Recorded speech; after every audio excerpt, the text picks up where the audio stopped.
Hi, my name is Maya Chen, and the day I sat between a 7-year-old who kept kicking my shins and a toddler throwing Cheerios at my silk blouse, I had no idea that in 20 minutes, the bride's father would be shaking my hand and calling me the youngest CEO his company had ever hired.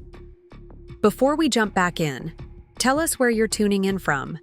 And if this story touches you, make sure you're subscribed, because tomorrow, I've saved something extra special for you. The morning of David's wedding started like every family gathering in the Chen household had for the past 15 years. Mom bustling around the kitchen in her good dress, already stressed about something that hadn't happened yet, while Dad's old briefcase sat exactly where I'd left it on the counter 3 days ago when I flew in from Hartford. I'd been carrying that briefcase everywhere since his funeral 2 years back, not because I needed it for work, but because sometimes I swore I could still smell his cologne lingering in the leather. "Maya, you're not seriously wearing that to your brother's wedding," Mom said without looking up from her phone, where she was frantically texting someone about table arrangements. She gestured vaguely at my navy blue dress, the one that had cost more than most people's monthly rent, but looked understated enough that she couldn't quite pinpoint why it bothered her. I smoothed down the fabric and adjusted the collar. "What's wrong with it?" "It's too..." She paused, searching for the right word that wouldn't sound completely unreasonable. "Corporate. This is a wedding, not a board meeting." The irony wasn't lost on me. If she only knew that I'd been sitting in actual board meetings for the past 6 months, that the dress she was criticizing had been tailored specifically for the kind of rooms where million-dollar decisions got made before lunch. But Mom had never asked about my work beyond the polite, "How's the job going?" that she'd toss out during our monthly phone calls. She knew I worked in tech consulting. She knew I lived in Hartford. Beyond that, my career was just background noise to her, something that kept me busy until I got serious about settling down and giving her grandchildren. "I'll change," I said, because fighting about clothes seemed pointless when there were bigger battles brewing. David appeared in the kitchen doorway, already dressed in his tuxedo, looking every inch the successful dentist our parents had always wanted him to be. "Looking good, sis," he said, straightening his bow tie. "Ready to watch me become a married man." "Ready as I'll ever be," I forced a smile. David had always been the golden child, the one who followed the script perfectly. Medical school, then dental school, then meeting Amanda Sterling at a charity gala where her father was the keynote speaker. Their relationship had unfolded like a textbook example of how Mom thought love should work. Practical, socially appropriate, and financially advantageous. "Amanda's parents are really excited to meet you properly," David said, pouring himself coffee. "Her dad especially. He mentioned something about being interested in your field." Mom looked up sharply. "What did you tell him about Maya's work?" "Just that she's in tech consulting," David shrugged. He seemed impressed. I felt a flutter of something between hope and anxiety. Robert Sterling was a legend in Connecticut business circles, the kind of man whose name appeared on hospital wings and university buildings. If he was genuinely interested in my field, maybe this wedding wouldn't be the exercise in family tolerance I'd been dreading. "Well, don't oversell it," Mom said, returning to her phone. "We don't want to give them the wrong impression." The wrong impression, as if my decade of climbing from junior analyst to senior partner to, as of 3 weeks ago, Chief Executive Officer of Pinnacle Tech Solutions, was somehow misleading. As if the company I now ran, with its 200 employees and 8-figure annual revenue, was a hobby I'd picked up to pass time. I excused myself and went upstairs to change into something Mom would find more appropriate. In my childhood bedroom, surrounded by participation trophies and honor roll certificates that nobody had bothered to take down, I opened the garment bag I'd brought specifically for family occasions. Inside was a rose-colored dress with a modest neckline and sleeves that covered my tattoo, the small infinity symbol I'd gotten after landing my first big client. It was pretty, safe, forgettable.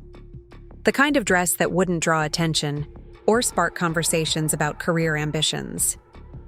I was halfway through changing when my phone buzzed with a text from Tyler, my assistant back in Hartford.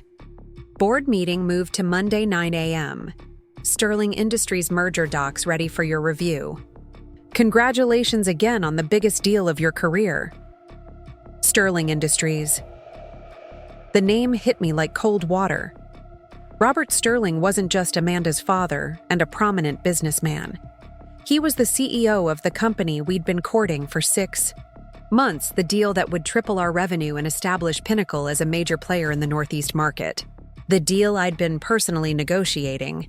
The one that had finally convinced our board to promote me to CEO 3 weeks ago. I stared at my phone, then at my reflection in the bedroom mirror. In a few hours, I'd be sitting across from the man who held the future of my company in his hands, and he had no idea who I was. David had introduced me as his sister who worked in tech consulting. Mom was worried about giving the wrong impression. Preparing and narrating this story took us a lot of time, so if you are enjoying it, subscribe to our channel. It means a lot to us. Now back to the story.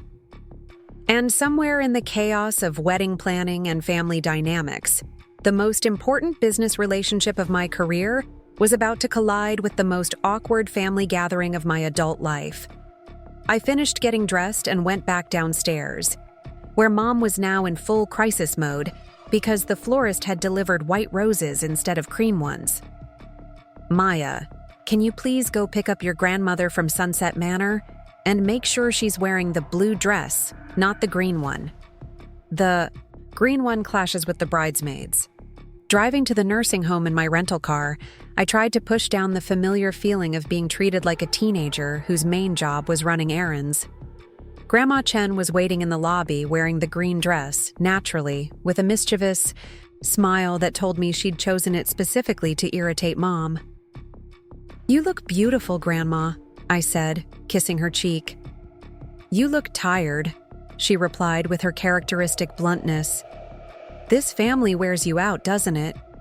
We drove to the Grandview Country Club in comfortable silence, Grandma occasionally pointing out changes in the neighborhood from her passenger seat. The venue was exactly what I'd expected. Elegant, expensive, and designed to impress. Valet, parking, marble columns, and enough flowers to stock a small garden center. Inside, Mom immediately swooped in to separate me from Grandma, directing us toward our respective tables. "Maya, you're at table 12, she said, consulting her clipboard like a military operation. "It's perfect for you." Table 12 was in the back corner of the reception hall, about as far from the head table as physically possible while still being in the same room. As I approached, my heart sank. The table was set for 8, but only 3 of the chairs were adult-sized. The rest were clearly designed for children, complete with booster seats and plastic cups decorated with cartoon characters. "Excuse me," I said to Caroline, the wedding planner who was frantically adjusting centerpieces. "I think there might be a mistake with the seating chart. I'm Maya Chen, David's sister." Caroline consulted her tablet, then looked at me with barely concealed pity. "No mistake, honey. Your mother specifically requested this arrangement. She thought you'd enjoy spending time with the little ones." My stomach dropped. This wasn't an oversight or a space issue. This was deliberate. Mom had seated me at the children's table at my own brother's wedding, like I was someone's unemployed cousin who couldn't be trusted with adult conversation. I looked around the room, taking in the elegant table settings, the crystal glasses, the carefully arranged seating that placed Amanda's family and their business associates at the premium tables near the front. Somewhere in this room, Robert Sterling was probably making small talk with other successful adults, while I was expected to spend the evening discussing Minecraft and juice box flavors with elementary school children. "Maya," a small voice called out, and I turned to see Emma Thompson's 6-year-old daughter, Sophie, waving at me from one of the tiny chairs. Emma had been my college roommate, and apparently she'd been relegated to the children's table as well, probably because she was a single mother whose career as a freelance graphic designer didn't meet mom's standards for respectable adult employment. "Hey, Sophie," I said, sitting down in the one adult-sized chair that had been assigned to me. The name card was written in the same elegant calligraphy as all the others, but somehow it looked smaller, less significant, like an afterthought. Emma appeared a moment later, carrying her 2-year-old son and looking as bewildered as I felt. "Is this really where we're sitting?" she whispered. Before I could answer, the rest of our table companions arrived. David's college friends' kids, a pair of twins who immediately started arguing about who got to sit where. Amanda's cousin's toddler, who took one look at me and started crying. And finally, Mrs. Patricia Hoffman's 8-year-old grandson, who announced loudly that he was too old for the kids' table and wanted to sit with the grown-ups. "I know exactly how you feel," I muttered under my breath. The ceremony itself was beautiful, I had to admit. Amanda looked stunning in her designer gown. David looked happier than I'd seen him in years, and the setting was picture perfect. I stood with everyone else during the processional, trying to focus on my brother's big moment instead of the growing knot of humiliation in my stomach. But as the bride and groom exchanged vows about partnership and mutual respect, I couldn't stop thinking about the message Mom had sent by seating me with the children. It wasn't about space constraints or table arrangements. It was about how she saw me, how the whole family saw me. Despite everything I'd accomplished, despite the company I now ran and the deals I negotiated, I was still just David's little sister who hadn't quite figured out how to be a proper adult. During the cocktail hour, I tried to mingle with the other guests, but every conversation seemed to highlight my outsider status. Amanda's friends talked about their husbands' medical practices and their children's private schools. David's dental school classmates discussed property investments and vacation homes. Everyone assumed I was either between jobs or working some entry-level position that would tide me over until I found a husband. "And what do you do, Maya?" asked one of Amanda's bridesmaids, a woman named Jennifer who had introduced herself by mentioning her husband's law firm. "I work in technology consulting," I said, using the same vague description David had given his in-laws.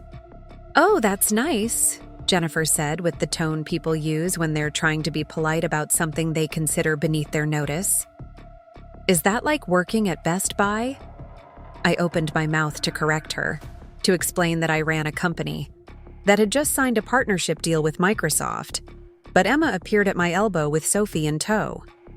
"Maya, Sophie wants to show you the butterfly she caught," Emma said, clearly rescuing me from the conversation. We spent the rest of the cocktail hour with the kids, who were actually more interesting conversationalists than most of the adults. Sophie had strong opinions about environmental protection. The twins were surprisingly knowledgeable about space exploration. Even the toddler had stopped crying and was now trying to teach me a song about farm animals. When dinner was announced, I followed my small companions back to table 12, where someone had thoughtfully provided coloring books and crayons as entertainment. The irony was almost funny. Here I was, a woman who regularly presented quarterly reports to boards of directors, sitting at a table decorated with pictures of cartoon dinosaurs. The 7-year-old sitting next to me, a boy named Marcus, kicked his legs enthusiastically while eating his chicken fingers. "Are you somebody's mom?" he asked between bites. "No, I'm not," I said. "Then why are you sitting with us?"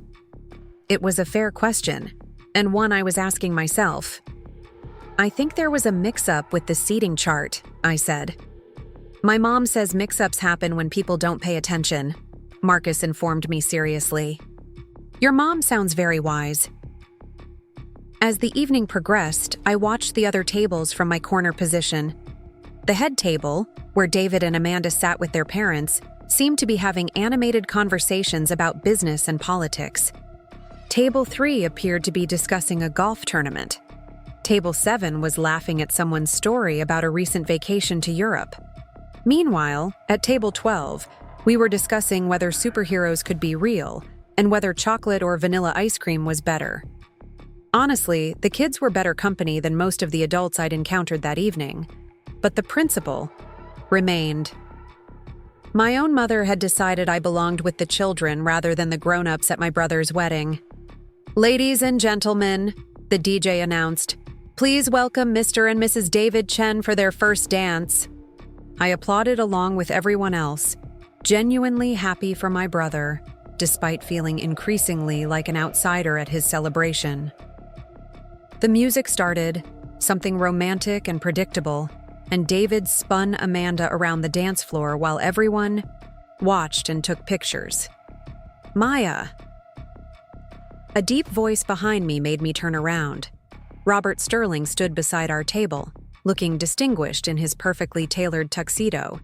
He was tall, probably in his early 60s, with silver hair and the kind of confident bearing that comes from decades of making important decisions. Up close, he looked exactly like his corporate headshots, but somehow more approachable. "Mr. Sterling," I said, standing quickly and nearly knocking over Marcus's juice box in the process. "Congratulations on Amanda's wedding. It's been beautiful." "Thank you," he said, glancing around our table with a puzzled expression.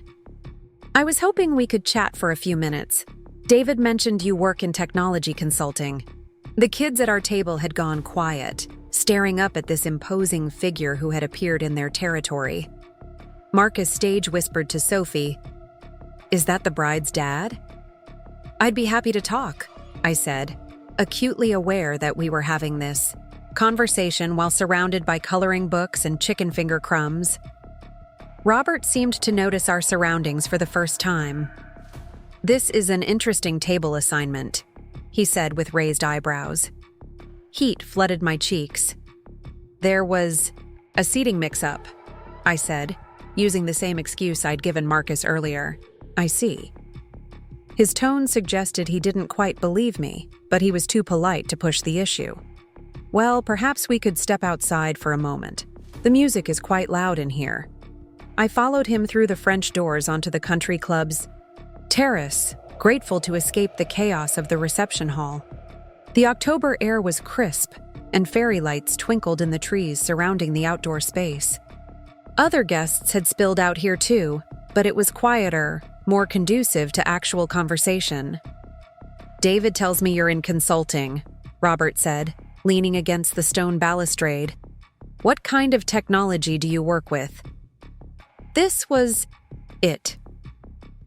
The moment I'd been preparing for professionally for months, except it was happening at my brother's wedding while I was wearing a dress my mother had approved of and carrying the lingering embarrassment of being seated with the 7-year-olds. "I specialize in enterprise digital transformation," I said, falling into the professional tone I used in boardrooms, helping established companies modernize their systems and processes to improve efficiency and competitiveness. Robert's interest sharpened visibly. "That's fascinating. What size companies do you typically work with?" "Mid to large-scale enterprises, usually with revenues between 50 million and 5 billion annually. My current focus is on helping traditional manufacturing and industrial companies integrate modern technology solutions." "And you do this as an independent consultant?" I hesitated. This was where the conversation could go in several different directions, depending on how much I wanted to reveal. The safe answer was to stick with David's vague description and avoid any details that might complicate the family dynamics. The honest answer was to tell him exactly who I was and risk turning my brother's wedding reception into an impromptu business meeting. "I run a consulting firm called Pinnacle Tech Solutions," I said, choosing a middle path. "We have about 200 employees and offices in Hartford, Boston, and New York." Robert straightened up, his casual interest transforming into something much more focused. "Pinnacle Tech Solutions," he repeated slowly. "That name sounds familiar." My heart started beating faster. We've been involved in several high-profile digital transformation projects over the past few years. "Yes, I'm sure that's where I've heard it." He studied my face more carefully. "What did you say your last name was?" "Chen. Maya Chen." The recognition hit him like a physical impact. His eyes widened, his posture shifted, and suddenly he was looking at me like he was seeing me for the first time. "Maya Chen," he said quietly. "You're the CEO of Pinnacle Tech Solutions." It wasn't a question. The silence stretched between us like a tightrope. Robert Sterling stared at me with the expression of someone trying to reconcile two completely different pictures in his mind.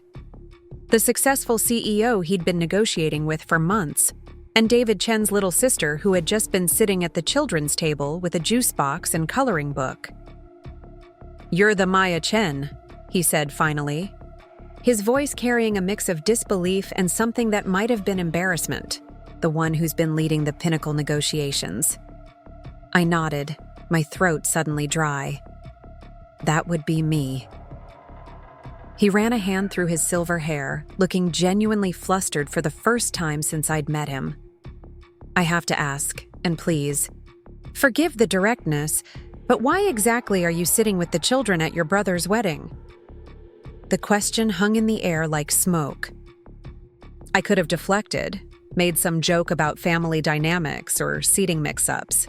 I could have minimized it, brushed it off as unimportant. But standing there on that terrace, looking at the man who held my company's future in his hands, I found myself telling the truth.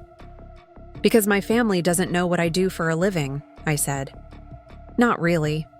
They know I work in tech consulting, but they have no idea about Pinnacle, or the deals we negotiate, or the fact that I was just promoted to CEO 3 weeks ago. To them, I'm still David's little sister who hasn't figured out how to be a proper adult." Robert's expression shifted from confusion to something deeper, more thoughtful. "They don't know you're running a company with 200 employees?" "My mother thinks I'm between jobs," I said with a laugh that came out more bitter than I intended. "She's been dropping hints about how I should consider teaching, because it would be more stable and I'd have summers off to focus on finding a husband." "And your brother?" "David knows I'm successful, but he doesn't know the details. None of them do. It's easier that way. Less complicated." Robert leaned back against the balustrade, studying me with the same intensity he probably brought to board meetings. Easier for whom? That question hit deeper than I expected. I'd been telling myself for years that keeping my professional life separate from my family was about avoiding complications, about not making them feel bad about their own choices.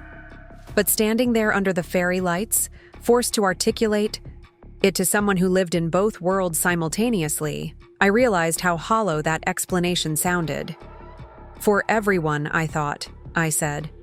But apparently I was wrong, considering I'm currently the only adult at the children's table. "That's not a seating mistake," Robert said quietly. "That's a statement." Before I could respond, the terrace doors opened and Amanda appeared, radiant in her wedding dress but looking slightly frazzled.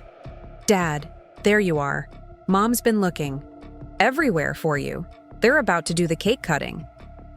"Of course," Robert said, straightening his bow tie. "Maya, we should continue this conversation soon. Perhaps not at a wedding, but definitely soon." Amanda's eyes flicked between us curiously. "You two know each other?" "We're business associates," Robert said carefully. "Maya runs a very impressive consulting firm." "Oh." Amanda looked genuinely surprised. "David said you worked in tech. Support or something like that." "Consulting," I corrected, though the distinction felt meaningless at this point. "Well, that's nice," Amanda said with the same polite dismissal I'd been getting all evening. "Dad, they really need you inside." Robert gave me one last meaningful look before following his daughter back into the reception hall. I stayed on the terrace for a few more minutes, trying to process what had just happened. In the space of 10 minutes, my carefully maintained separation between family and professional life had completely collapsed. The man who was about to become our biggest client now knew exactly how my own family saw me, and the humiliation of that knowledge was almost overwhelming. When I finally went back inside, the cake cutting was in progress. David and Amanda posed, with the ornate three-tier creation while photographers captured every angle. I found myself back at table 12, where Marcus was showing Sophie how to make a paper airplane out of his napkin. "Where did you go?" Emma asked as I sat down. "You missed the bouquet toss." "Just getting some air," I said, watching my brother and his new wife feed each other cake while their families applauded. "Did anyone catch it?" "Some girl I didn't recognize." She looked thrilled. The DJ announced that the dance floor was now open, and couples began making their way to the center of the room. David found Mom in the crowd and led her out for the traditional mother-son dance, both of them beaming. It was a sweet moment, the kind that usually made me emotional at weddings. But tonight, it just reinforced my outsider status. I was scrolling through my phone, checking work emails to distract myself, when a shadow fell across our table. I looked up to see Jessica, David's new sister-in-law, standing beside my chair with a confused expression. "Maya, right?" she said. "I'm Jessica, Amanda's sister. I wanted to introduce myself earlier, but you seemed busy with the kids." "Nice to meet you," I said, standing to shake her hand. "I was just talking to my dad, and he mentioned something interesting. He said you run some big consulting company? But David told everyone you work in customer service." The words hit like ice water. Customer service. That's what my family had been telling people about my career. Not even tech consulting, which was already a massive understatement. Customer service, like I spent my days helping people reset their passwords. "There might have been some miscommunication," I said carefully. Jessica frowned. "That's weird. Dad seemed pretty sure about the company name. Pinnacle something?" Before I could respond, Mom appeared at Jessica's elbow, moving with the purposeful stride of someone on a mission. "Jessica, honey, your mother was looking for you. Something about family photos." "Oh, right." Jessica glanced between Mom and me, clearly sensing undercurrents she didn't understand. "It was nice meeting you, Maya. Maybe we can chat more later." "About your company." After Jessica left, Mom slid into the empty chair beside me, her expression tight. "What did you say to Robert Sterling on the terrace?" "We talked about work," I said, keeping my voice neutral. "Maya, you need to be careful about overselling yourself at events like this. These people move in serious business circles. You don't want to embarrass the family by pretending to be something you're not." The words landed like a physical blow, pretending to be something I wasn't. As if my entire career, my company, my success, was all an elaborate fiction I'd created to impress strangers at weddings. "Mom," I said slowly, "what exactly did you tell people I do for work?" She shifted uncomfortably in her chair. "I kept it simple. You work with computers, customer service type things. I didn't want to get into complicated explanations that nobody would understand anyway." "Customer service. It's easier than trying to explain all that technical stuff. And honestly, Maya, I think you sometimes make your job sound more important than it actually is. It's better to be modest." I stared at her, speechless. For 10 years, I'd been protecting my family from feeling inadequate about their own achievements by downplaying mine. I'd thought I was being considerate, but somewhere along the way, they'd decided that my success was imaginary, that I was delusional about my own importance. "And the seating arrangement?" I asked. "Was that also about being modest?" Mom's cheeks flushed slightly. "You're single, Maya. The other adult tables are all couples or business associates. I thought you'd be more comfortable with the children." "More comfortable being humiliated, you mean?" "Don't be dramatic. Nobody even noticed. But someone had noticed. Robert Sterling had noticed. And now one of the most important business relationships of my career was colored by the knowledge that my own family considered me a child playing dress-up in the adult world. I excused myself from the table and went to the bathroom, needing a few minutes away from the reception hall and its crushing weight of family expectations. In the mirror above the marble sinks, I looked exactly like what I was. a successful professional who had let herself be diminished into invisibility. My phone buzzed with a text from Tyler. "Hope the wedding is going well. Don't forget you have the Sterling Industries call first thing Monday. This deal is going to change everything for Pinnacle." Change everything. If only he knew how much had already changed in the span of one evening. When I returned to the reception, the party was in full swing. The dance floor was crowded, the bar was busy, and Table 12 had been abandoned by most of its occupants as the children got tired and their parents took them home. Emma was slow dancing with some guy she'd apparently met at the bar, leaving me alone with Marcus, who was now asleep in his chair with his head on the table. I was considering calling an Uber and abandoning the reception entirely when David appeared beside my chair, slightly drunk and grinning widely. "Sister," he said, pulling me into a hug that smelled like champagne and wedding cake. "Having fun?" "It's been educational," I said. Good. Hey, I wanted to thank you for being so cool about everything tonight. I know the seating was a little weird, but Mom was stressed about the arrangements and you're always so easygoing about family stuff." Easygoing. That's what they called it when I swallowed my dignity and went along with their vision of who I was supposed to be. "David," I said, "what exactly do you think I do for work?" He blinked, the question catching him off guard. "You're in tech consulting, right? You help companies with their computer problems." Computer problems. Yeah, like when their systems crash or they need new software or whatever. It's good work, steady income. Not everyone needs to be a brain surgeon, right? I stared at my brother, this man I'd looked up to my entire childhood, and realized that he genuinely had no idea who I'd become. In his mind, I was still the little sister who needed career advice and life guidance, someone whose job was respectable enough, but not particularly noteworthy. "Right," I said. "Not everyone needs to be a brain surgeon." The conversation was interrupted by the arrival of Robert Sterling, who approached our table with the confident stride of someone accustomed to commanding attention. David straightened up immediately, clearly recognizing the importance of his new father-in-law.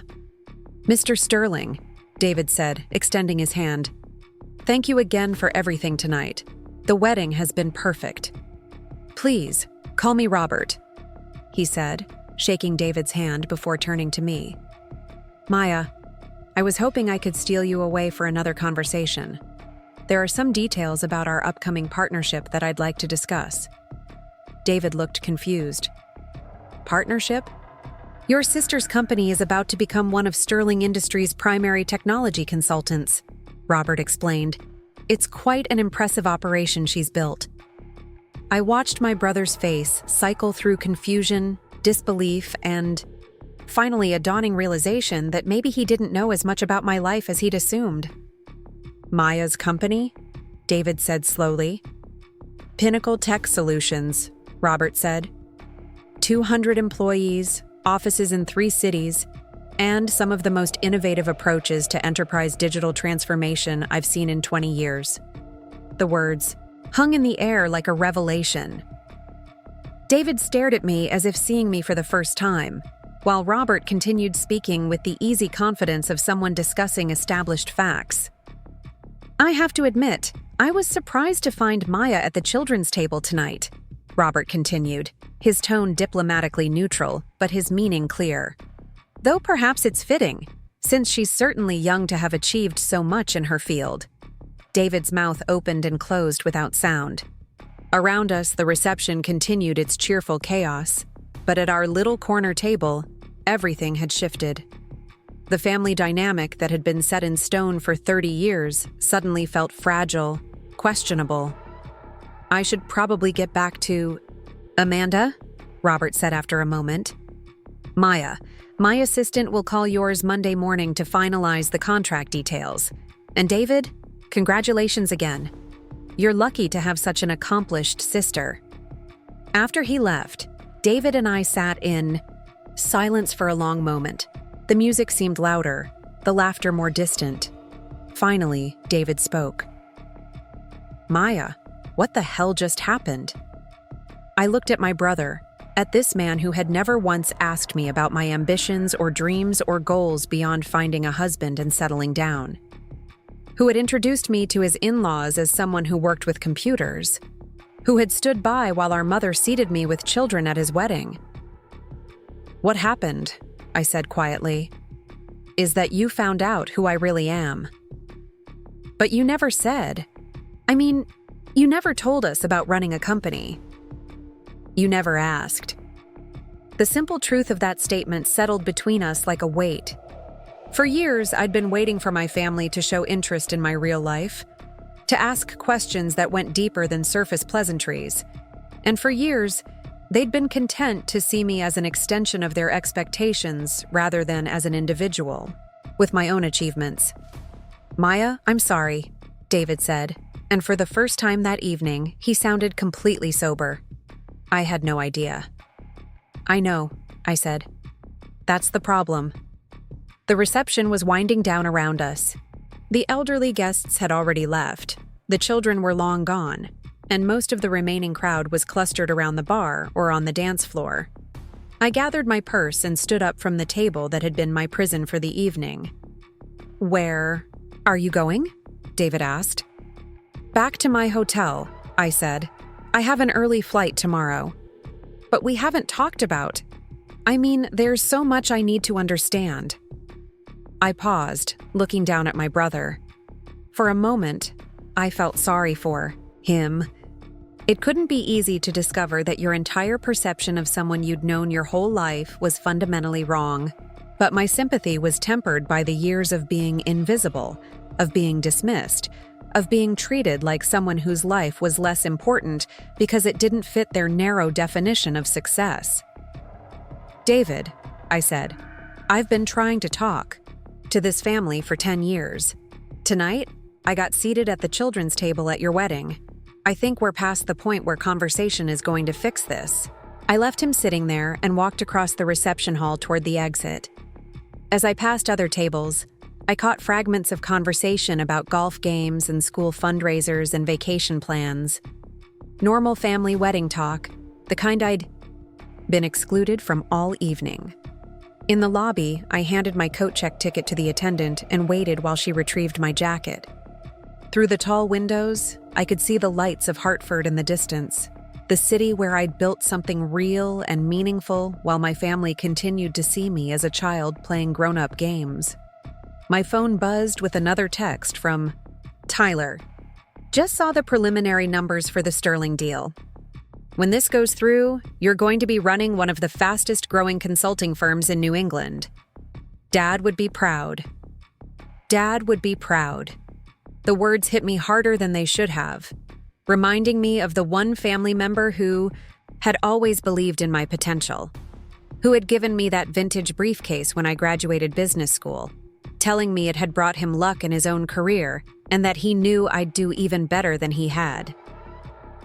I thought about the letter he'd written me during his final illness, the one I'd found tucked into a hidden compartment of the briefcase after his funeral. In it, he'd talked about watching me navigate family gatherings, about how he could see me shrinking myself to fit their expectations, even when those expectations were far too small for who you're becoming. Standing in that country club lobby, surrounded by the remnants of my brother's perfect wedding, I finally understood what he'd meant. For years, I'd been making myself smaller to avoid making my family uncomfortable with my success. I'd hidden my achievements, downplayed my ambitions, and accepted their limited vision of who I could be. Tonight, that careful balance had finally collapsed. Robert Sterling now knew exactly how my family saw me, and that knowledge would color every future interaction. But more importantly, I now understood exactly how willing my family was to diminish me to maintain their own comfort. The coat check attendant returned with my jacket, and I signed the receipt while making a decision that had been building all evening. Tomorrow, I would fly back to Hartford and prepare for the biggest deal of my career. I would finalize the Sterling Industries partnership, expand Pinnacle's operations, and continue building the company my father would have been proud of. But tonight was the last time I would let my family treat me like a child who needed to be managed and contained. The last time I would accept their version of who I was supposed to be. As I walked toward the exit, I passed the children's table one final time. The cartoon dinosaur coloring books were still scattered across the surface, along with the abandoned crayons and empty juice boxes. It looked exactly like what it was, a place for people who weren't quite ready for the adult world. I'd spent 30 years at that table in one form or another. Tonight, I was finally ready to leave. Monday morning arrived with the kind of crisp autumn clarity that made Hartford look like a postcard. I sat in my corner office on the 15th floor of the Pinnacle building, watching the Connecticut River wind through the city below, while Tyler briefed me on the final details of the Sterling Industries contract. The irony wasn't lost on me that I was about to have the most important business call of my career with the father of the woman who had just married into my family. "The contract terms are exactly what we discussed," Tyler said, spreading the documents across my glass desk. "Revenue projections look conservative, which gives us room to exceed expectations. Legal has signed off on everything, and the board is thrilled. This deal officially makes you the youngest female CEO to land a partnership of this magnitude in Connecticut." I nodded, only half listening. My mind kept drifting back to Saturday night, to the look on David's face when he realized he had no idea who his sister actually was, to Mom's insistence that I was pretending to be something I wasn't, to the children's table with its cartoon placemats and plastic cups. "Maya," Tyler said gently, "you seem distracted. Everything okay?" Tyler had been my assistant for 3 years, promoted from junior analyst when he proved to have an intuitive understanding of both technology and people. He was 26, brilliant, and one of the few people who knew about my complicated relationship with my family. I'd hired him partly because he reminded me of myself at that age. Hungry, determined, and slightly angry at a world that seemed determined to underestimate him. "Family wedding over the weekend," I said. "You know how those go." "Ah." Tyler's expression shifted to sympathetic understanding. "Let me guess. More questions about when you're going to settle down and give them grandchildren?" "Something like that." The phone rang, interrupting our conversation. Tyler checked the caller ID and gave me a meaningful look. Sterling Industries. I took a deep breath and picked up the phone. "Maya Chen speaking." "Maya, it's Robert Sterling. I hope you don't mind me calling directly instead of going through assistants. After Saturday night, I felt like we should talk person to person." "Of course, Mr. Sterling. I appreciate you reaching out. Please, call me Robert, and I owe you an apology." The words caught me off guard. "I'm sorry?" "Saturday night was illuminating," Robert said carefully. "I've been in business for 40 years, and I've learned to read between the lines. What I saw at that wedding was a talented professional being systematically diminished by people who should be celebrating her achievements. I felt heat rise in my cheeks. Having a client acknowledge my family's behavior was somehow more mortifying than the behavior itself had been. "Family dynamics can be complicated," I said diplomatically. "Maya, may I speak frankly?" "Please do. In 6 months of negotiations, you've impressed me more than any executive I've worked with in the past decade.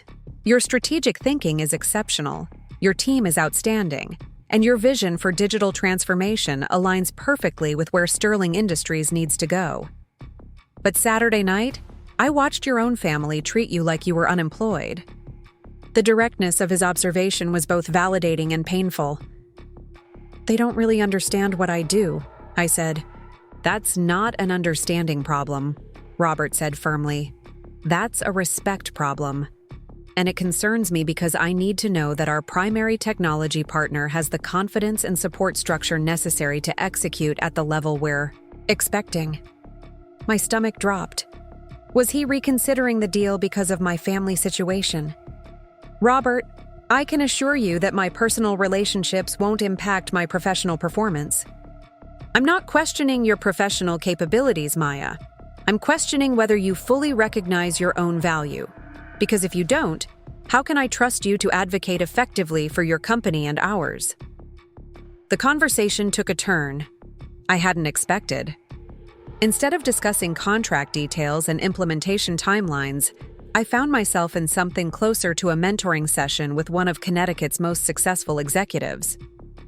When I started Sterling Industries 35 years ago, Robert continued, my own father told everyone I was going through a phase.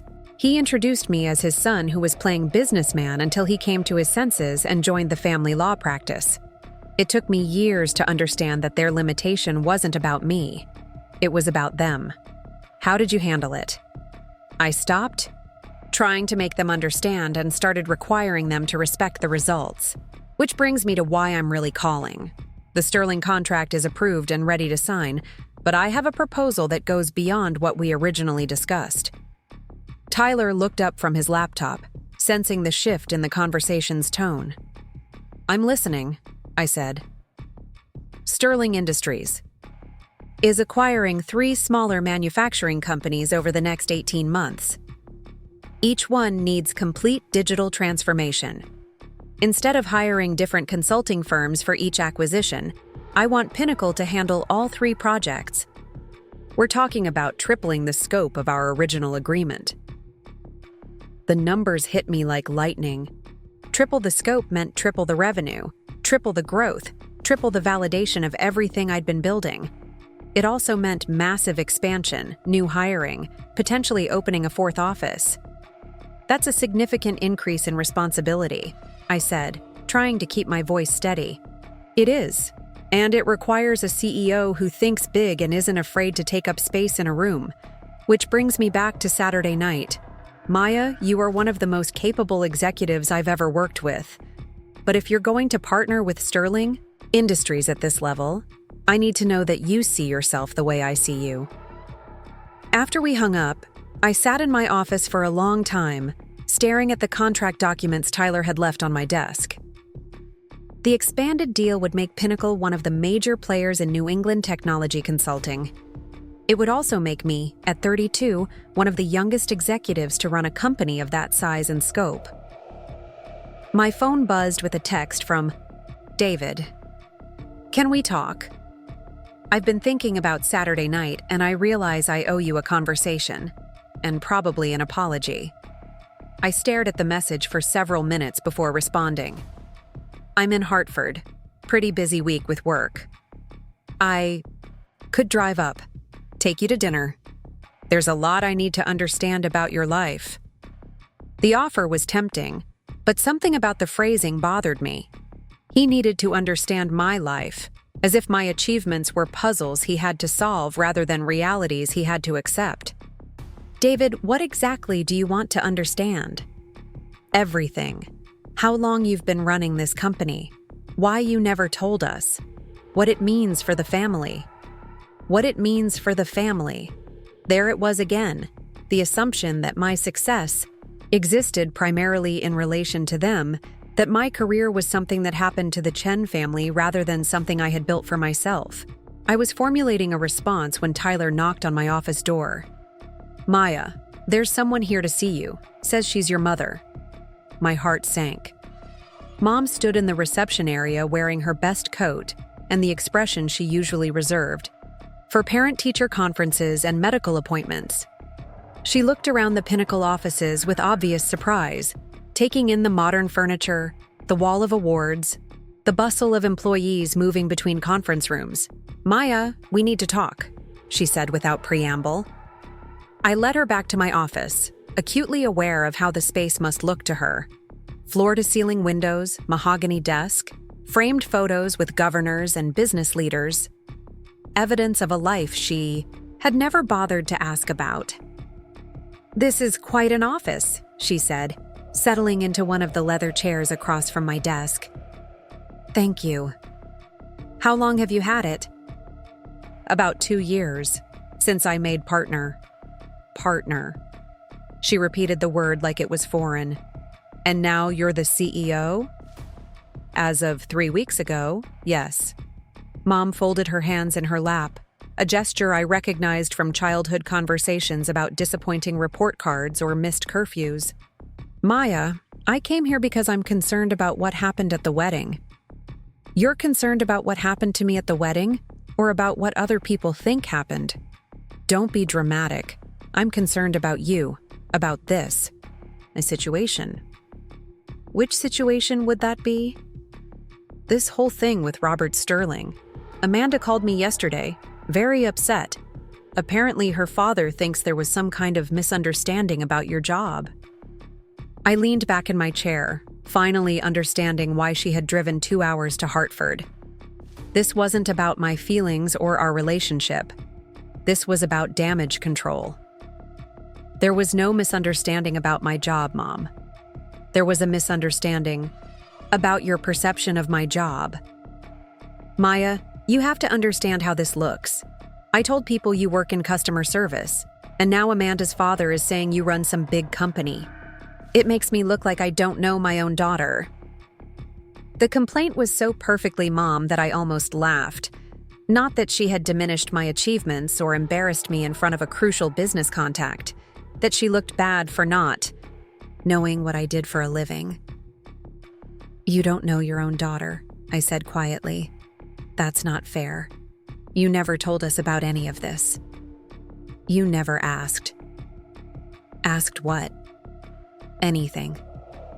When was the last time you asked me about my work beyond whether I was happy at my job? When did you ever ask about my goals, or my company, or what I wanted to achieve in my career? Mom shifted uncomfortably. I knew you were doing well. You have a nice apartment. You travel for work. I assumed things were going fine. You assumed I was getting by. There's a difference. We sat in silence for a moment, the weight of years of unspoken assumptions settling between us. Through my office windows, I could see the Pinnacle employees going about their daily work, building something meaningful and important. It struck me that these people, many of whom I'd only known for a few years, understood my professional life better than my own family did. Maya, Mom said finally, what do you want me to do here? Do you want me to apologize for not realizing? You were more successful than you let on? The question revealed everything wrong with our dynamic. She thought this was about her not recognizing my success, when it was really about her not believing I was capable of success in the first place. I want you to think about why you seated me at the children's table at David's wedding, I said. That was about the seating chart, not about your career. Mom, you told people I work in customer service. You introduced me as someone who hasn't figured out how to be a proper adult. You literally put me at a table with 7-year-olds eating chicken fingers. I was trying to make things easier for everyone. Easier for whom? Mom's composure cracked slightly. For the family, Maya. For me. Do you have any idea how hard it is to explain why my 32-year-old daughter is still single, still living alone, still focused on work instead of building a real life? There it was. The truth underneath all the deflection and damage control. My success wasn't embarrassing because it was imaginary. It was embarrassing because it was real, and it represented choices she couldn't understand or defend to her social circle. A real life, I repeated. You know what I mean. Marriage, family, stability, the things that matter in the long run. The things that matter to you. The things that lead to happiness, Maya. I'm worried about you. I looked at my mother sitting across from my desk, genuinely distressed about my life choices, and felt a familiar mix of love and frustration. She wasn't malicious, just limited by her own assumptions about what success looked like for women. Mom, I said gently, I am happy. I'm running a company I built from the ground up. I'm about to sign the biggest deal in our history. I employ 200 people who depend on me for their livelihoods. This is exactly the life I wanted to build. But you're alone. I'm not alone. I'm independent. There's a difference. Mom shook her head, unconvinced. Maya, I love you and I want you to be happy. But this lifestyle, this focus on career, above everything else, it's not sustainable. What happens when you're 50 and you've spent your whole life in boardrooms instead of building relationships? The question stung because it echoed my own occasional doubts during long work weeks and quiet weekends. But it also revealed the fundamental disconnect between us. She saw my career as something I was doing instead of building a family, when, in reality, I was building something that felt like family. Pinnacle wasn't just a job for me, it was a community, a legacy, a way of creating value in the world. What happens, I said, is that I'll have spent 50 years doing meaningful work with people I care about, solving problems that matter, and building something that will outlast me. That sounds like a pretty good life to me. Mom stood up, gathering her purse with the brisk efficiency of someone who had said what they came to say. I hope you're right, Maya. I really do. But I also hope you'll think about what you're giving up to have this life. After she left, I sat alone in my office as the afternoon light shifted across the city. Outside, Hartford hummed with the energy of people building things, solving problems, creating value. Inside, I felt the familiar tug of family obligation warring with professional ambition. My phone rang, interrupting my thoughts. Tyler's voice came through the intercom. Maya, Amanda Sterling is online too. She says it's personal, not business. I picked up the phone with curiosity. Amanda, congratulations again on the wedding. How was the honeymoon? It was wonderful, thank you. Maya, I'm calling because I owe you an apology, and also because I'm hoping you can help me understand something. I'm listening. My father explained to me who you really are, professionally speaking, and I realized that at my own wedding, I treated you like you were David's unemployed little sister instead of the CEO of a major consulting firm. I'm mortified. Amanda, please don't worry about it. Family weddings are complicated. That's just it, though. My father seems to think your family doesn't know about your success. Is that true? The question was direct in a way that surprised me. Amanda had always seemed like the type of person who avoided uncomfortable topics in favor of social pleasantries. It's complicated, I said. Maya, can I tell you something? When I was in college, I wanted to be a doctor. I was pre-med, had good grades, really thought I was going to change the world. But my mother kept talking about how demanding medical school would be, how it would interfere with marriage and family plans. Eventually, I switched to communications and married David right after graduation. I wasn't sure where she was going with this story, but I sensed it mattered to her. I don't regret marrying David, Amanda continued. He's wonderful and I'm happy. But sometimes I wonder what would have happened if my family had encouraged my ambitions instead of redirecting them. Watching you at the wedding, seeing how your family treats your success, it reminded me of those conversations with my mother. Amanda, I appreciate you sharing that with me. What I'm trying to say is that I think you're incredibly impressive. And I think your family is making a mistake by not celebrating what you've built. But I also think you might be making a mistake by hiding it from them. The conversation stayed with me long after we hung up. Amanda's perspective was different from Robert's, less about business strategy and more about family dynamics. But both of them had identified the same problem. I had allowed my family's limited expectations to shape how I presented myself, and, in doing so, I had enabled their dismissive treatment. That evening, I stayed late at the office, working on the expanded Sterling contract and thinking about the conversation with Mom. Tyler brought me dinner from the Thai place down the street and settled into the chair across from my desk with his own takeout container. Rough day? He asked. My mother came to visit. How did that go? About as well as you'd expect. She's concerned that my career is preventing me from having a real life. Tyler snorted. A real life, right. Because running a company, employing 200 people and landing multi-million-dollar deals is just playing house. She means well. Maya, With respect, good intentions don't excuse bad behavior. Your family has been diminishing your achievements for years, and you've been letting them do it because it's easier than confronting their limitations. Tyler had a way of cutting through emotional complexity to reach uncomfortable truths. It was one of the reasons I valued his perspective, even when it stung. "What would you do?" I asked. "I'd stop protecting them from the consequences of their choices. You've been managing their feelings about your success for so long that they don't even know what your success looks like. Maybe it's time to let them see the real scope of what you've built.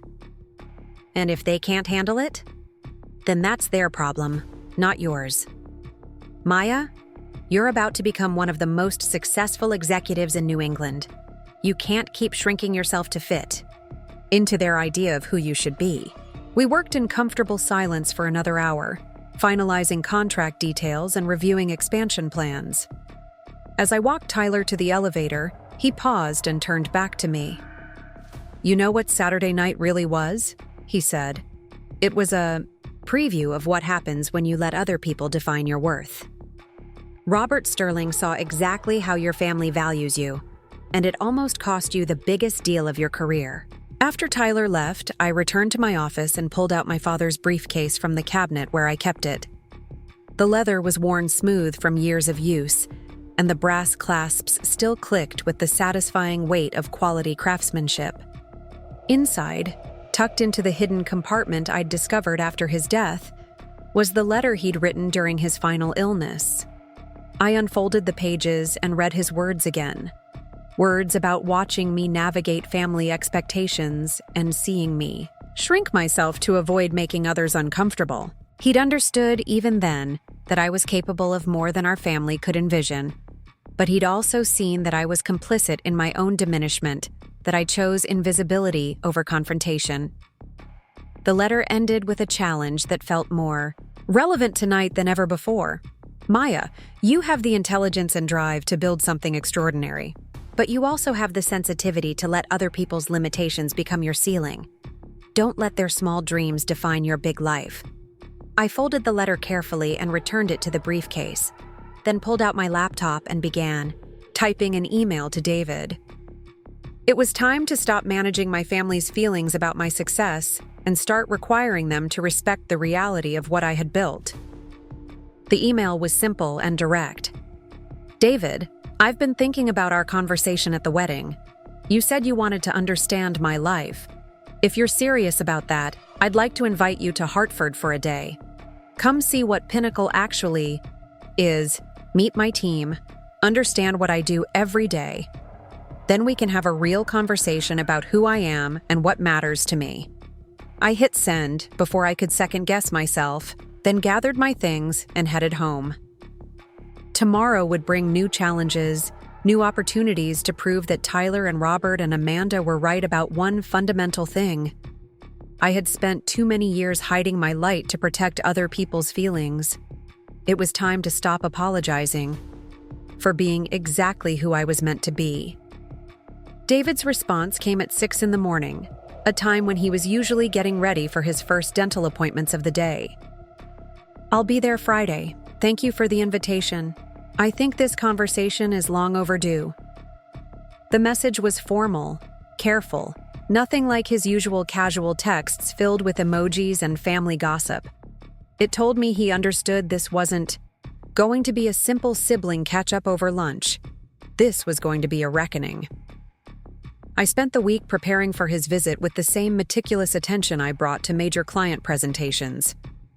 Tyler helped me plan a schedule that would give David a comprehensive view of Pinnacle's operations without overwhelming him with technical details.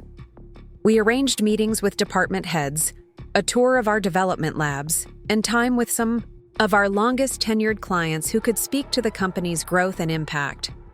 "You're nervous," Tyler observed on Thursday afternoon as I reorganized my office for the third time. "I'm not nervous," I said, adjusting the angle of the awards on my credenza.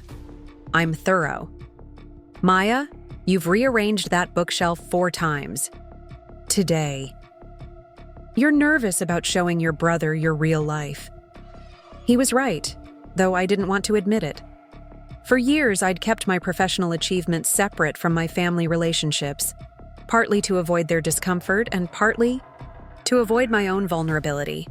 Tomorrow, those worlds would collide in a way that couldn't be managed or minimized. Friday morning arrived gray and drizzly, typical New England autumn weather that made the city look serious and industrious. I arrived at the office early to review the day's agenda one final time and found an unexpected email waiting in my inbox. The sender was listed as L. Chen, and the subject line simply read, "Proud." I opened it with curiosity and found a message from Aunt Linda, Mom's sister who lived in California and rarely involved herself in family drama. "Maya, I heard through the family grapevine about what happened at David's wedding and wanted you to know that some of us have been paying attention to your achievements all along. I've been following Pinnacle's growth through industry publications for years, and I'm incredibly proud of what you've built. Don't let anyone make you feel like you need to apologize for being successful." The message was brief but felt like a lifeline. Knowing that at least one family member understood and appreciated my work made the prospect of David's visit feel less like a test and more like an opportunity. David arrived at 9:30, dressed in khakis and a button-down shirt that made him look like he was attending a parent-teacher conference. I met him in the lobby, where he stood looking around with obvious amazement at the bustling activity of a thriving business. "This is impressive," he said, gesturing at the modern reception area with its floor-to-ceiling windows and sleek furniture. I had no idea the building was this big. "We occupy 3 floors, I said, leading him toward the elevators. "About 40,000 square feet total." "How many people work here?" 160 in Hartford, with smaller offices in Boston and New York.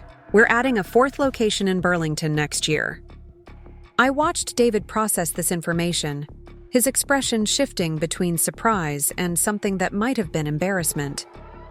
The scope of Pinnacle's operations was clearly far beyond what he'd imagined when he thought of my work. Our first stop was the Technology Development Lab, where our senior engineers were working on a prototype system for automated inventory management. David listened intently as our lead developer, Sarah Kim, explained how the software would save manufacturing companies millions of dollars in reduced waste and improved efficiency. "This is what Maya's team designed for Sterling Industries," Sarah said, pulling up schematics on a large monitor. "It's going to revolutionize how they manage their supply chain across all their facilities." "Sterling Industries," David repeated. "Amanda's father's company." "Exactly. It's our biggest contract to date, and it's going to establish Pinnacle as a leader in industrial automation consulting." After Sarah returned to her work, David and I walked through the main office floor, where analysts and project managers worked in collaborative spaces designed to encourage innovation and communication. I introduced him to team leaders who had been with the company since its early days, people who spoke passionately about the projects they were developing and the impact their work was having on client operations. "Maya recruited me right out of MIT," said James Rodriguez, our head of data analytics. "I had offers from Google and Microsoft, but she convinced me that I could make a bigger difference here, working directly with clients to solve real-world problems. 5 years later, I can honestly say it's been the best career decision I ever made." "What kind of problems do you solve?" David asked. "Everything from supply chain optimization to cybersecurity implementation to digital workforce training. Last month, we helped a textile manufacturer in North Carolina reduce their production costs by 30% while improving worker safety. It's satisfying work because you can see the concrete impact of what you're building." We spent an hour in the conference room where I conducted client meetings, and I showed David some of the case studies that illustrated Pinnacle's growth over the past 5 years. Charts and graphs that demonstrated revenue increases, client retention rates, and employee satisfaction scores. The kind of data that told a story of sustained success built on competence and innovation. "Maya," David said, studying a timeline that showed the company's expansion from 15 employees to over 200. When you started this company, did you know it would become this big? I knew it could, I said. I had a vision for what was possible, and I was willing to work as hard as necessary to make it happen. But the risk, starting your own company, hiring all these people, taking responsibility for their livelihoods, the risk was worth it because I believed in what we were building, and I had help from people who believed in it too. I led him to the conference room where we kept photos from company milestones and award ceremonies. Pictures of Pinnacle, teams celebrating successful project launches, accepting industry recognition, participating in community service events. Evidence of a thriving organizational culture built around shared purpose and mutual respect. "This is you receiving the Connecticut Technology Leadership Award," David said, pointing to a photo from the previous year where I stood on stage with the governor, holding a crystal plaque. "That was a good night," I said. "The whole team was there." We'd just landed the Microsoft partnership, and it felt like validation that we were doing something meaningful. Mom never mentioned any of this. Mom doesn't know about any of this. David was quiet for a long moment, studying the photos. When he looked up, his expression was serious and slightly sad. "Maya, I owe you an apology, a big one." "David, no, let me say this. I've been your brother for 32 years, and I apparently know nothing about who you really are or what you've accomplished. That's not just ignorance, it's negligence. I should have asked more questions, paid more attention, shown more interest in your life. You had your own life to focus on. Medical school, dental practice, getting married. That's not an excuse. You came to my graduation from dental school. You celebrated when I opened my practice. You've been supportive of every milestone in my life. But I never even asked to see your office or meet your colleagues or understand what your work actually involves." The admission was painful to hear because it was so accurate. I had been present for David's achievements while remaining invisible in my own success. The asymmetry of our relationship had become so normalized that neither of us had questioned it until now. "I think," David said carefully, "I assumed your life was smaller than mine because you never talked about it in big terms. But now I'm realizing that maybe you never talked about it in big terms because you didn't think we'd understand or care. It seemed easier to keep things simple." "Easier for whom?"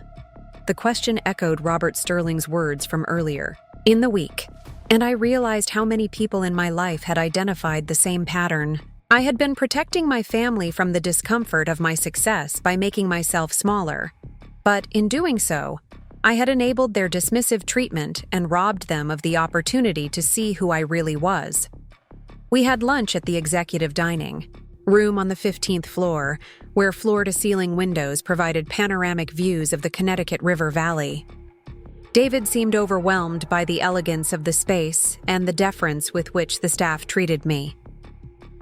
"Ms. Chen," the manager said as he brought our meals, "congratulations again on the Sterling Industries announcement.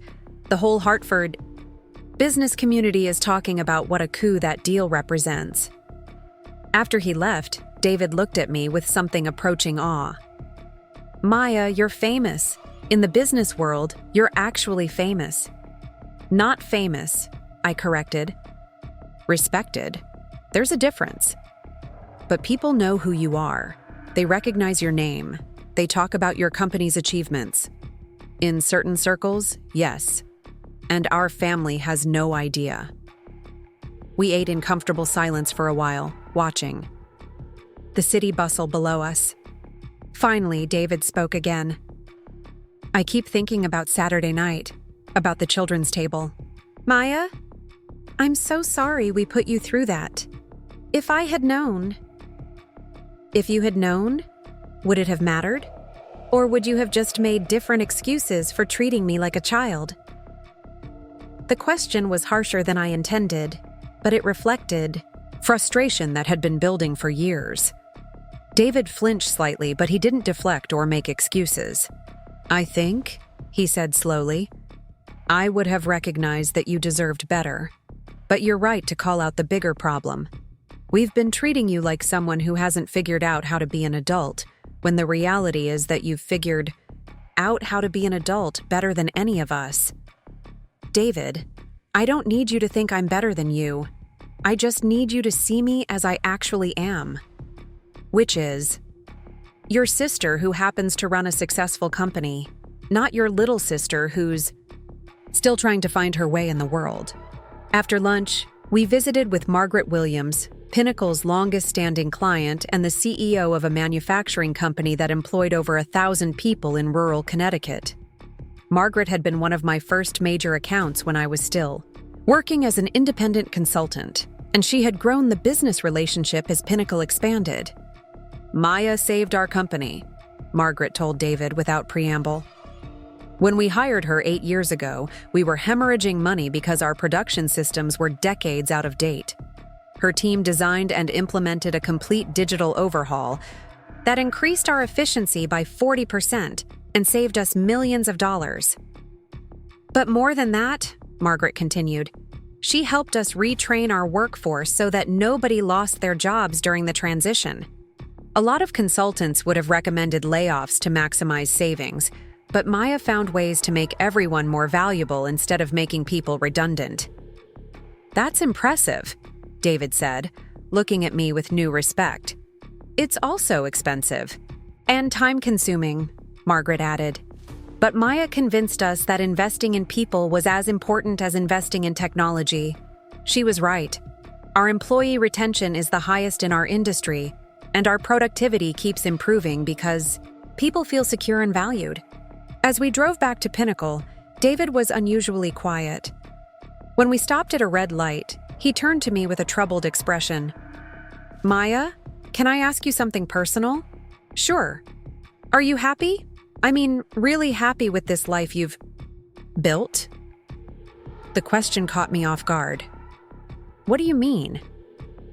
I mean, you've accomplished more than anyone in our family ever imagined possible. You're successful, respected, financially secure. But are you fulfilled? Do you go home at night feeling like you're living the life you want? I considered the question seriously. Most nights, yes. I love what I do, I'm proud of what we've built, and I feel like the work matters. There are lonely moments, stressful, times when the responsibility feels overwhelming. But overall, yes, I'm happy. And the family stuff? Does it bother you that Mom and Dad never really understood what you were doing? Dad understood, I said quietly. He might not have grasped all the technical details, but he knew I was building something important. He used to say I had more business sense than anyone else in the family. What about Mom? Mom's more complicated. She loves me, but she can't separate her own definitions of success from mine. To her, career achievement without marriage and children feels incomplete. Is it incomplete to you? Another red light, another moment to consider a question I'd been avoiding for years. No, I said finally. It's different from what she wants for me, but it's not incomplete. This company, these people, the work we do together, it's meaningful. It's enough. When we returned to Pinnacle, Tyler was waiting with a folder of press clippings and industry articles about the company's growth and achievements. Articles from the Hartford Business Journal, features in Technology Review, mentions in national publications about innovative consulting practices. Evidence of external validation that my family had never seen because I'd never shared it. Your sister is being modest, Tyler told David as he flipped through the clippings. She's been recognized as one of Connecticut's top entrepreneurs 3 years running. The Sterling Industries deal is going to put her on the national radar. National radar. Business Week is planning a feature story about young female CEOs in technology. Maya is going to be on the cover. David looked at me with something approaching disbelief. Business Week, as in the magazine? It's just a story, I said, uncomfortable with the attention. Maya, Tyler said firmly, it's not just a story. You're going to be nationally recognized as one of the most successful entrepreneurs in your field. That's a big deal. After Tyler left us alone in my office, David sat heavily in one of the leather chairs and ran his hands through his hair. I don't know what to say. I came here thinking I'd learn a little more about your job, maybe understand why you seemed upset at the wedding. Instead, I've discovered that my sister is basically a celebrity in the business world. I'm not a celebrity. Maya, you're going to be on the cover of Business Week. You employ 200 people. You just signed a deal that's going to transform one of Connecticut's biggest companies. In what universe is that not extraordinary? It's my normal, I said. This is just my life. But it's not just your life. It's an incredible life. And we've been treating you like someone who works part-time at a computer repair shop. The stark comparison was both amusing and painful. David, the specifics of what I do aren't what matter. What matters is that you never asked. For 10 years, you never once asked to visit my office, or meet my colleagues, or understand what my work actually involves. You're right, he said. And I don't have a good excuse for that, except that I was lazy and self-centered, and I assumed you'd tell me if there was anything important to know. I tried to tell you, not directly maybe, but I dropped hints about big contracts and successful projects and company growth. You just never followed up with questions. Because I was thinking about my own stuff, my practice, my relationship with Amanda, my wedding planning. I was so focused on my own life that I never made space to really see yours. We sat in the gathering dusk, watching the city lights begin to twinkle below us. The conversation had been more honest than any we'd had in years, and I felt both emotionally drained and oddly hopeful. For the first time, David seemed to understand not just what I did for work, but what work meant to me. Maya, he said finally, what do you need from me and from the family? How do we fix this? I need you to stop treating me like I'm still 22 and figuring out my life. I need you to recognize that I've built something important and be proud of it instead of puzzled by it. And I need you to understand that my choices about career and marriage and family aren't mistakes that need to be corrected. What about Mom? Mom's going to be harder. She's invested a lot of emotional energy in believing that I'm making the wrong choices. Accepting that I'm actually thriving might threaten her own assumptions about what makes women happy. But you'll try? With her, I mean? I'll try to be more honest about my life. But David, I'm not going to keep shrinking myself to make other people comfortable. If Mom can't handle the reality of who I am and what I've accomplished, that's her choice. But I'm done managing her feelings about my success.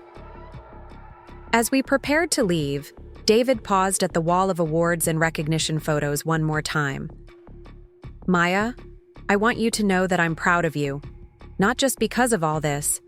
He gestured at the awards, but because of who you've become. You're stronger and more confident than I realized, and you've built something that matters. Thank you, I said, and meant it. And I'm sorry it took me so long to see it. We drove to dinner at a restaurant downtown, where several other diners recognized me and stopped by our table to congratulate me on the Sterling Industries deal. Each interaction reinforced for David that I lived in a professional world he had never imagined, surrounded by people who valued my expertise and leadership. This is going to sound strange, David said over dessert, but I feel like I'm having dinner with someone famous who happens to be my sister. Like I'm seeing you clearly for the first time. I'm the same person I've always been. No, you're not. Or maybe you are, but I never saw this version of you before. The confident, successful, respected version. I saw you as someone who was still becoming someone, not someone who had already become someone extraordinary. The conversation continued late into the evening, covering years of missed connections and misunderstood achievements. By the time I drove David back to his hotel, we had begun to rebuild our relationship on a foundation of mutual respect rather than outdated assumptions. Maya, he said as he got out of the car, thank you for today, for showing me your real life. and for being patient enough to help me understand how wrong I've been about everything. David, you're my brother. I want you to know who I really am. I'm going to do better, he said. And I'm going to help Mom and the rest of the family understand what they've been missing. As I drove home through the quiet Hartford streets, I felt something I hadn't experienced in years. The possibility that my family relationships and professional success might actually coexist without one diminishing the other. It had taken a humiliating wedding seating arrangement and a difficult week of conversations, but maybe finally, my family was ready to see me as I actually was. The next morning brought an email from Robert Sterling that would test that newfound optimism in ways I couldn't have anticipated. Robert Sterling's email arrived at 7 a.m. with the subject line, "Urgent Media Situation." My coffee was still brewing when I opened it on my phone, and the contents made my stomach drop. "Maya, I need to speak with you immediately. There's been a development with your family situation that's affecting both our companies. Please call me as soon as you receive this." I dialed his number before I'd even finished reading the message. He picked up on the first ring. "Maya, thank you for calling so quickly. We have a problem." "What kind of problem?" "Your mother contacted Amanda yesterday evening, apparently upset about your brother's visit to Hartford. According to Amanda, she's concerned that you're exaggerating your role at Pinnacle to impress our family, and she wanted to warn us that you might not be who you claim to be professionally." The words hit me like a physical blow. She said, "What?" "Maya, I need you to understand that neither Amanda nor I believe these accusations for a second. We've done our due diligence on Pinnacle. We've seen your track record, and we know exactly who you are. But your mother apparently feels strongly enough about this to reach out directly to warn us against trusting you." I sank onto my couch, still in my pajamas, trying to process what I was hearing. Mom hadn't just dismissed my achievements within the family. She had actively tried to sabotage my professional reputation with my most important client. "Robert, I'm mortified. I don't know what to say." "You don't need to say anything about your qualifications, Maya. But I am concerned about the situation. Amanda is distressed because she feels caught between her new family and her birth family. And frankly, this level of family dysfunction raises questions about potential complications down the road." "What kind of complications?" "Maya, Sterling Industries is about to entrust Pinnacle with some of our most sensitive operational data. We're going to be partners in a very public digital transformation that will be covered extensively in trade publications. I need to know that our primary consultant won't be dealing with family members who actively undermine her professional credibility." The implications were staggering. Mom's interference wasn't just personally humiliating, it was threatening the most important business relationship of my career. Everything I had worked to build could be damaged by her inability to accept my success. "Robert, I understand your concerns completely. Can you give me 24 hours to address this situation?" "Of course. But Maya, I want to be clear about something. This doesn't change my opinion of you or your company. If anything, it makes me respect you more for achieving what you have despite dealing with this kind of undermining from people who should be supporting you." After we hung up, I sat in my quiet apartment, watching the morning sun stream through the windows of the space I'd chosen because it overlooked the river and reminded me daily of how far I'd traveled from my childhood bedroom. The irony wasn't lost on me that I was about to lose everything I'd built because my family couldn't handle my success. I called David first. He answered on the second ring, and I could hear the bustle of his dental office in the background. "Maya, I was just thinking about yesterday. I wanted to thank you again for..." "David, we have a bigger problem. Mom called Amanda last night to warn the Sterling family that I'm lying about my job." The silence on the other end of the line stretched long enough that I thought the call had dropped. "She did what?" David's voice was tight with disbelief. "She told them I was exaggerating my role at Pinnacle and that they shouldn't trust me professionally." "Maya, I don't even have words for how inappropriate that is." "It gets worse. Robert Sterling is questioning whether they can move forward with our partnership if my family is going to actively undermine my professional relationships. Oh my God. Maya, I'm so sorry. I'll call Mom right now and… No, I said firmly. David, I appreciate the support, but this is my problem to solve. I've been managing Mom's feelings about my career for 10 years, and clearly that approach isn't working. What are you going to do? I'm going to drive to Connecticut today and have a conversation that should have happened years ago. I spent the morning preparing for what I knew would be one of the most difficult conversations of my life. I printed copies of recent press coverage about Pinnacle, including the announcement of the Sterling Industries partnership that had appeared in the Hartford Business Journal. I gathered copies of awards and recognition letters, evidence of board appointments and speaking engagements, all the external validation I had never felt the need to share with my family, because I'd assumed their love and support were unconditional. The drive to Riverside took 2 hours. 2 hours of rehearsing conversations and trying to prepare myself for the possibility that this confrontation might permanently damage my relationship with my mother. But as I navigated the familiar streets of my childhood neighborhood, I realized that the relationship was already damaged beyond repair.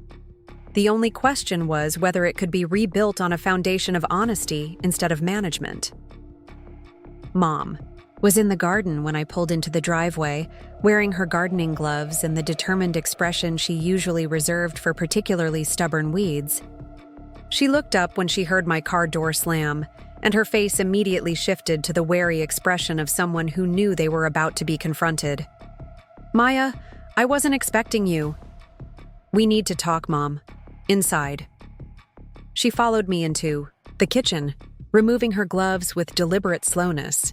I spread the newspapers and documents across the kitchen table, creating a visual timeline of my professional achievements that filled the entire surface. What is all this? She asked. This is who I actually am, I said. This is what I've actually accomplished. And this is what you tried to destroy yesterday when you called Amanda Sterling.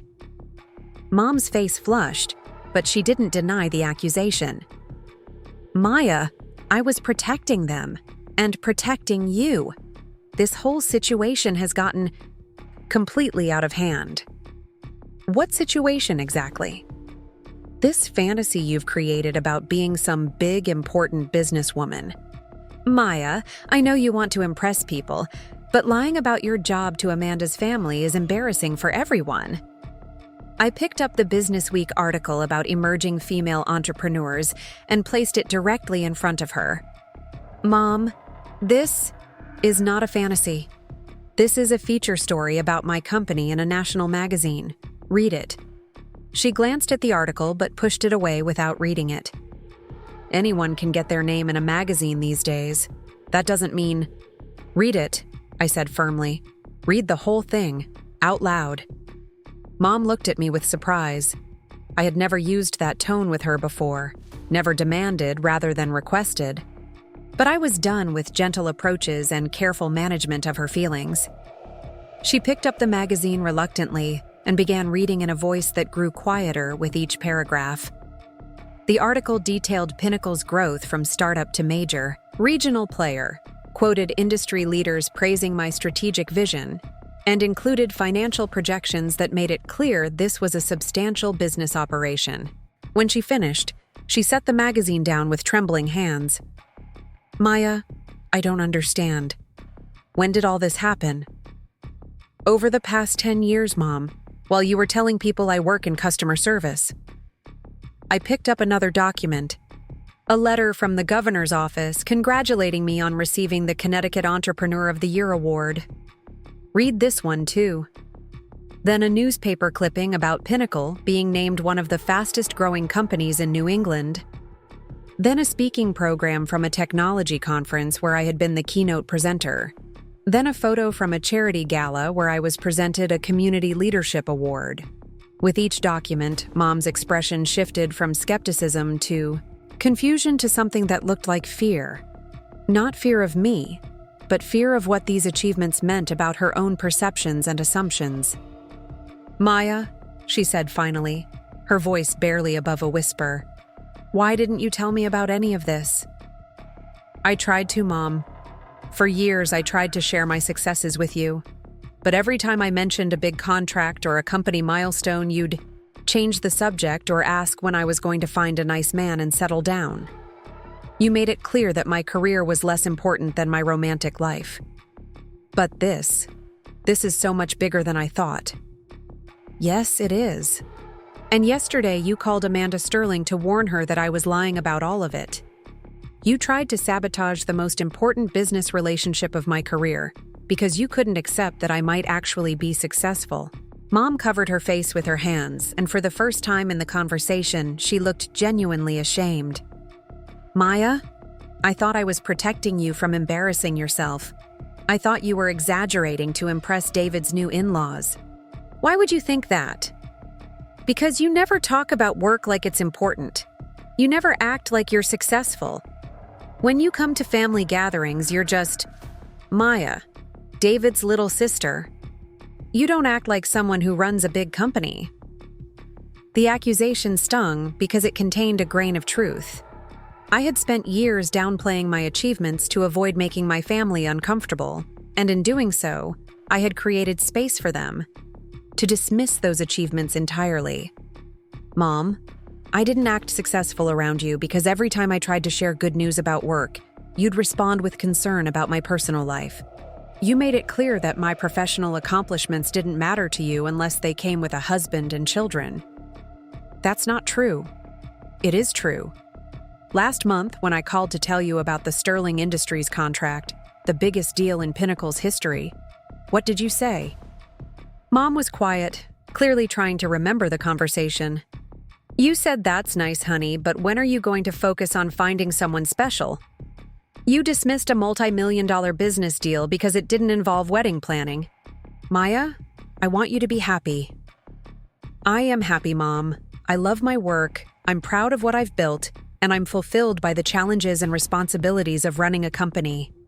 But you've never been able to accept that my definition of happiness might be different from yours. But you're alone. I'm not alone. I have colleagues who respect me, clients who trust me, employees who depend on me. I have David, who's finally starting to understand who I am. I have a life full of meaning and purpose and achievement. The only thing I don't have is your approval, and I'm starting to think that might be okay. The words hung in the air between us, more honest than any conversation we'd had in years. Mom looked at the documents spread across the table, evidence of a decade of accomplishments she had never acknowledged or celebrated. Maya, she said quietly, I think I've made a terrible mistake. You've made several terrible mistakes. But the biggest one was calling Amanda Sterling yesterday to undermine my professional credibility. I can fix that. I'll call her back and explain that I was wrong. Mom, it's not that simple. You didn't just hurt my feelings or embarrass me at a family gathering. You actively tried to damage my business relationships. Robert Sterling is questioning whether they can partner with a company whose CEO's own family tries to sabotage her reputation. The color drained from Mom's face as she began to understand the real consequences of her actions. Maya, I never meant. And I thought I was protecting you. From what? From success? From respect? From building something meaningful with my life? From disappointment? From getting too invested in something that might not work out? Mom, it has worked out. It's worked out better than I ever imagined possible. But instead of celebrating that with me, you've spent 10 years waiting for me to fail, so I'd conform to your vision of what my life should look like. We sat in silence for several minutes, the weight of decades of misunderstanding settling between us. Finally, Mom spoke again. What can I do to fix this? I don't know if you can fix it, but you can start by acknowledging that you were wrong. Not just about the phone call to Amanda, but about everything. About my career, about my choices, about my capacity for success. I was wrong, she said, her voice breaking slightly. Maya, I was completely wrong about everything. I'm sorry. I need you to understand that this isn't just about hurt feelings, Mom. This is about respect. For 32 years, you've treated me like someone who needed guidance and correction, instead of someone who was capable of making good decisions for herself. You're right. I need you to stop introducing me as someone who works with computers and start acknowledging that I run a successful technology consulting firm. I need you to stop asking when I'm going to get serious about my personal life and start recognizing that I am serious about my professional life. I will. And I need you to call Amanda Sterling today and apologize for what you said yesterday. Not because you were protecting me, but because you were wrong about who I am and what I've achieved. Mom nodded, tears beginning to form in her eyes. Maya, I'm proud of you. I should have said that years ago, but I'm saying it now. I'm proud of what you've built and what you've accomplished. Thank you, I said, and meant it. But Mom, I can't keep managing your feelings about my success. If you can't handle having a daughter who's ambitious and successful and independent, then we're going to have a very limited relationship going forward. I can handle it, she said quickly. I want to handle it. I want to understand your life and be part of it. Then you need to start asking questions about my work that go deeper than whether I'm happy. You need to show interest in my achievements, my challenges, my goals. You need to treat me like an adult whose opinions and decisions matter. I will, Maya. I promise I will. I gathered the documents from the kitchen table, evidence of the life I had built despite rather than because of my family's support. As I prepared to leave, Mom caught my arm. Maya, will you give me another chance to be the mother you deserve? I looked at her, this woman who had raised me with love, but also with limitations that had nearly cost me everything I'd worked to build. Mom, I'll give you a chance to get to know who I actually am, but I won't give you another chance to diminish me or sabotage me. This is who I am, and if you can't accept that, then we'll need to have a very different kind of relationship. I accept it, she said, and I'm sorry it took me so long to see what was right in front of me. I drove back to Hartford that afternoon with a sense of closure I hadn't felt in years. The conversation with Mom had been painful but necessary, and for the first time, I felt like she might actually be capable of seeing me as I was rather than as she thought I should be. That evening, I called Robert Sterling to update him on the situation. Maya, he said, I actually heard from Amanda this afternoon. Your mother called to apologize and to explain that she had completely misunderstood your professional position. She was quite emphatic about your qualifications and achievements. I'm glad she followed through. Maya, I want you to know that this experience has actually reinforced my confidence in partnering with Pinnacle. Anyone who can build what you've built while dealing with that level of family dysfunction clearly has exceptional resilience and determination. Thank you, Robert. That means a lot. But I also want to suggest something. You've spent years managing other people's perceptions of your success. Maybe it's time to stop managing and start celebrating. You've earned the right to take up space and be proud of what you've accomplished. 2 weeks later, the Business Week feature was published with my photo on the cover and a headline that read, "The New Generation: Young CEOs Transforming American Business." The article positioned me as one of the most promising entrepreneurs in technology consulting and highlighted Pinnacle's innovative approaches to digital transformation. Mom called that morning, before 7 a.m., her voice breathless with excitement. Maya, I just saw the magazine at the grocery store. You're on the cover of Business Week. Yes, I am. I bought 10 copies. I'm going to send them to everyone. We know. Mom, you don't have to. Yes, I do. I have 32 years of not bragging about you to make up for. The comment made me laugh, something I couldn't have imagined happening during our kitchen conversation 2 weeks earlier. Mom, 1 copy to Aunt Linda would be sufficient. Maya, I want you to know that I showed the article to Mrs. Henderson next door, and she said she had no idea we had such an accomplished daughter. And instead of feeling embarrassed like I used to when people talked about your success, I felt proud. Really, genuinely proud. I'm glad. And I called David to tell him I finally understand why he looked so stunned when he came back from visiting your office. David had indeed been affected by his visit to Hartford. He'd spent the following week calling various family members to correct their assumptions about my career and sharing photos from his tour of Pinnacle. For the first time in my adult life, my family members were reaching out to congratulate me on professional achievements rather than asking when I was going to settle down. The Sterling Industries partnership officially launched the following month with a press conference that was covered by regional business publications and technology trade magazines. I stood next to Robert at the podium, fielding questions about digital transformation strategies and implementation timelines, speaking with the confidence of someone who no longer needed to downplay her expertise to make others comfortable. Amanda and David attended the press conference, sitting in the front row with expressions of amazement that I recognized from David's first visit to my office. After the event, Amanda approached me with a smile.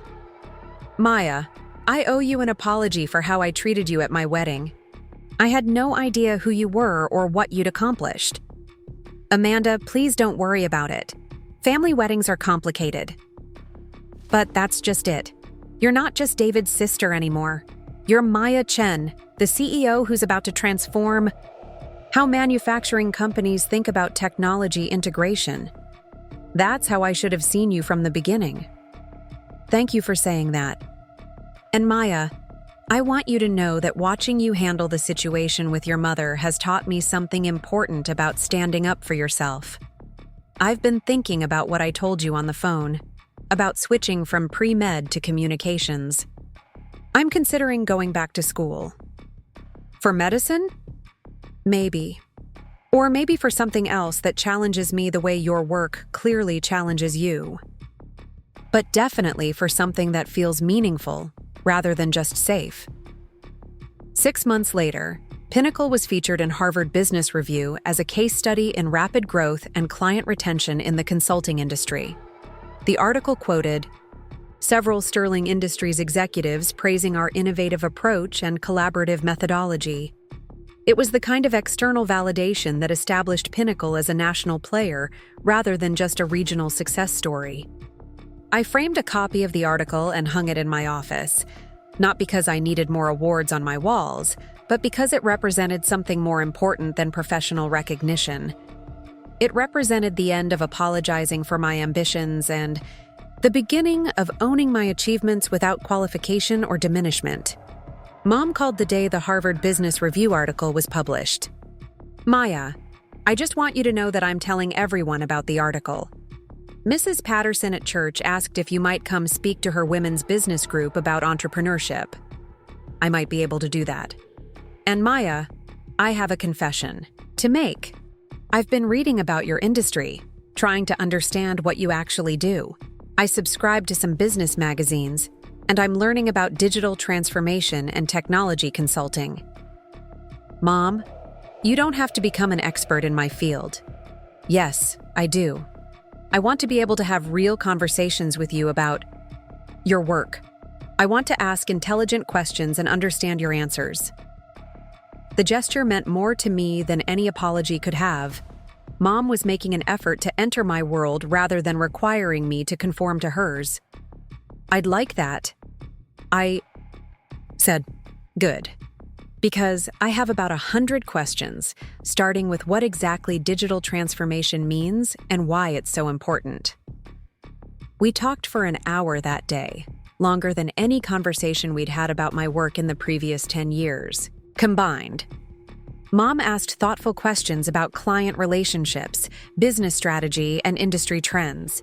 For the first time, I felt like she was genuinely interested in understanding my professional life rather than just tolerating it. The conversation ended with Mom asking if she could visit Pinnacle sometime to see the offices and meet my colleagues.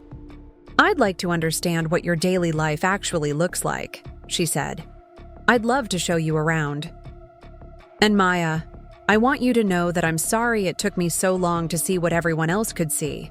You built something extraordinary, and I should have been celebrating that all along. Thank you, Mom. That means everything to me. A year after David's wedding, Amanda and I had lunch at the same country club where I'd been seated at the children's table. This time, we sat at a prime table near the windows, and the staff greeted me by name with the respect accorded to someone whose business success was well known in the community. "It's strange being back here," Amanda said, looking around the dining room. "I keep thinking about that night and how differently things could have gone." "What do you mean?" "If my father hadn't recognized who you were, if you'd just gone home embarrassed and angry, we might never have learned the truth about your achievements. Your family might have continued dismissing you indefinitely." "Maybe," I said. "But I think the confrontation was inevitable.